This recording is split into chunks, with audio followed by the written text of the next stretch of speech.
Acknowledging your limitations and your differences is not an act of weakness or resignation. It's necessary, and often creates a step towards long-term mental health and well-being. The world of Game of Thrones and its wider source material, A Song of Ice and Fire, gives us two powerful but very different lessons on authenticity. Tyrion Lannister and Sir Duncan the Tall. Both are about the same thing, but in different ways. What happens when you stop fighting who you are?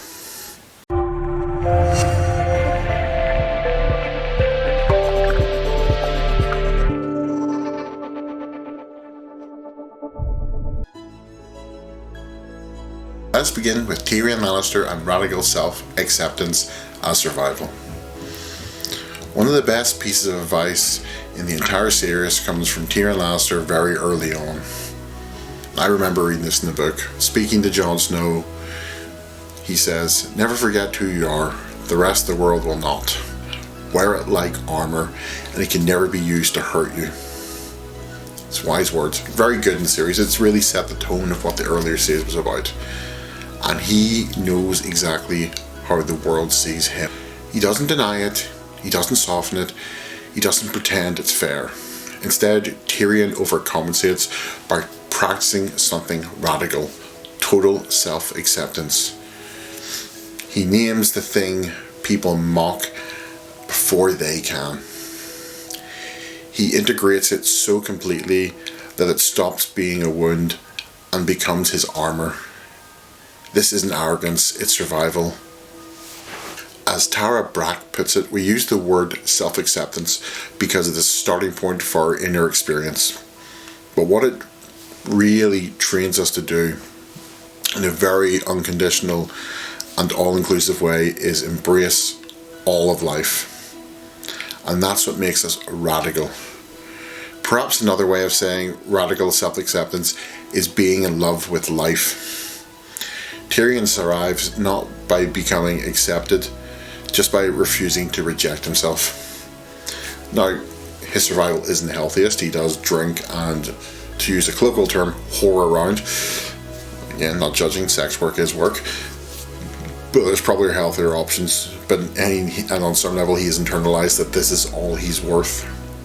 But as the series goes, he learns that maybe he's worth more. That's more in the TV series. In the book, he becomes a bit more of a monster.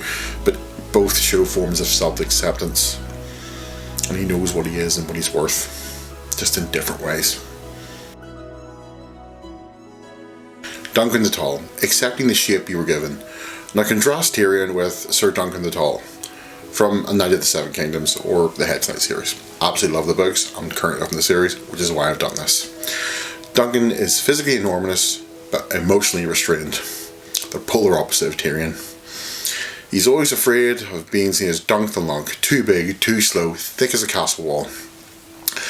And then he meets the Laughing Storm, who gives him just a great piece of advice, one that reframes his self-image. The gods made you tall, so be tall. The seven above gave you tallness, so be tall. Or I will name you a heretic and burn you. Drown you. Drop you off a tall... I don't know. What do they do to heretics? Burn them, my lord. Fine. Also in tribute to the Laughing Storm, who wears his slutty little earring. I also have my one in. Just want to say. Game knows game. And after a little alcohol and a bit of dancing, something shifts within Duncan. Duncan stops apologising for the space he takes up. He stops shrinking himself for others. And when he does, he finally relaxes. And this is not his ego. It's self-confidence and humility working in harmony. And Duncan isn't even performing humility, which I think he kind of does earlier on.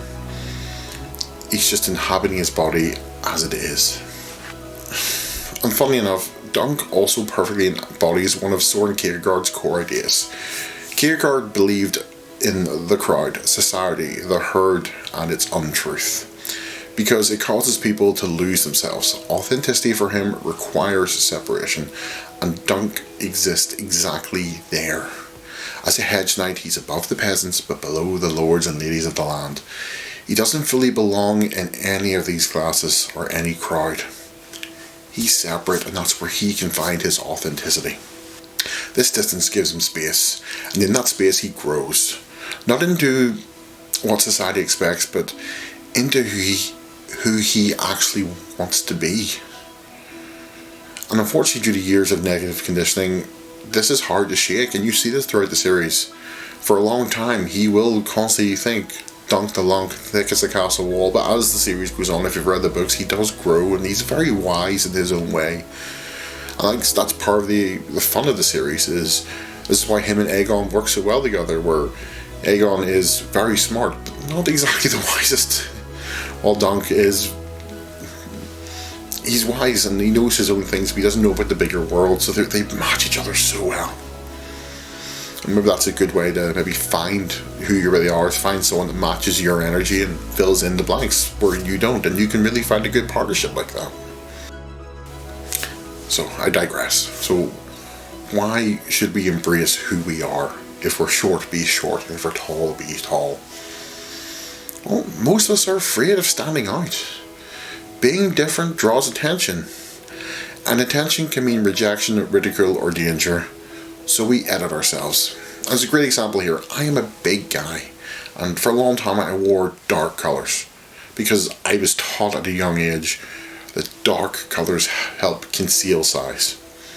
And I was in talking to my tailor one day, because I go to a guy to get shirts and stuff sorted, and he was telling me that he was in a bit of a flustered mood. He was telling me that the guy in before me had bought a pink shirt. Fair play to him. He was a 7XL and he was 6'5" and wearing pink. And the man's wife came in and screamed at the guy and threw it out, going, "People will know he's effing fat." And my tailor was like, he's 6'5" and 7XL. They know. There's no hiding that fact. Colour doesn't change. And I took that on board and I started wearing bright colours. And actually, I won't say who it was, but I was working at MCM, Comic Con in London. Someone who would be considered quite attractive in the gaming world. Yeah, I won't say who. She complimented my outfit when I was wearing a very bright t-shirt. Sorry, bright shirt. So I was like, alright, this is maybe advice. I can't hide who I am. I can change it over time for me, for the weight thing. And I do that. I exercise a lot. But yeah, that advice was solid. Just, why would I hide? No one was going to compliment me for wearing a black shirt, but if I was wearing this bright, vibrant, over-the-top shirt, people pay attention to these things. So just, I don't deny who I am. Maybe no one else should. So, as I said, we edit ourselves. We sand down the edges. We become easier to manage. And this is again something I know all too well. I've worked in places where I'm very different. And all of the places I've worked are very manly men who love sports and drinking beer and talking about very crude things. That isn't always me. So I learned to be a chameleon and fit in these places. I'll tell the dirty jokes with them. I don't really enjoy it so much. Sometimes I do, and there's sometimes they say things which are completely wild that I'm shocked by. But it's not who I am. And it's only when I found a space where I was comfortable being my authentic self that the mask came off and I felt much better. That's why I love my current job. So, instead of embracing how weird and fun I can truly be, I hid myself. But that's not being authentic. It isn't about being louder or more confident. It's about stopping my internal conflict and your internal conflict. And same with Tyrion and Dunk. Tyrion and Dunk succeed not because they change who they are, but because they stop resisting themselves. So, I mentioned earlier about changing. That's mostly just my own way of getting exercise to be better, but I know I'm not that tall, and I'm fine with it.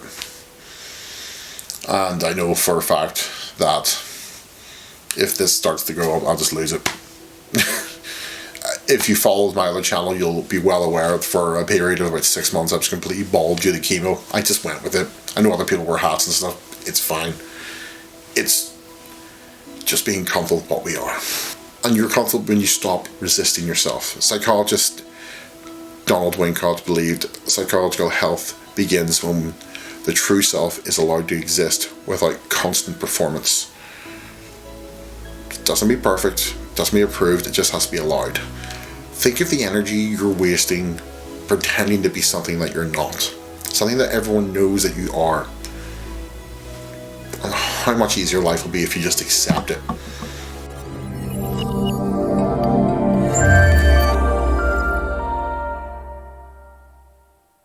We spend so much time trying not to be seen, but maybe the real danger isn't visibility, it's self-betrayal. Whether it's Tyrion wearing his identity like armor, or Dunk finding himself outside the crowd, the lesson is the same. The moment you accept who you are, you stop giving the world permission to define you. And sometimes that's the bravest thing you can do. That's a really good lesson to learn as you get older. My therapist had that talk with me. Said once you get past 40, you'll realize that just stop giving a damn what people think about you and start living the life you want. I've missed out on opportunities because I cared too much about what other people think. I'm a few months off 40 and I think I'm already at that point in my life where I just want to be me. Anyway guys, this has been a fun video and I will see you all soon. For next week I believe will be another D&D video. So on that note, my name is David, this is the Conquer Chronicler. If you like what I'm doing, please like and subscribe. I'll see you all next week.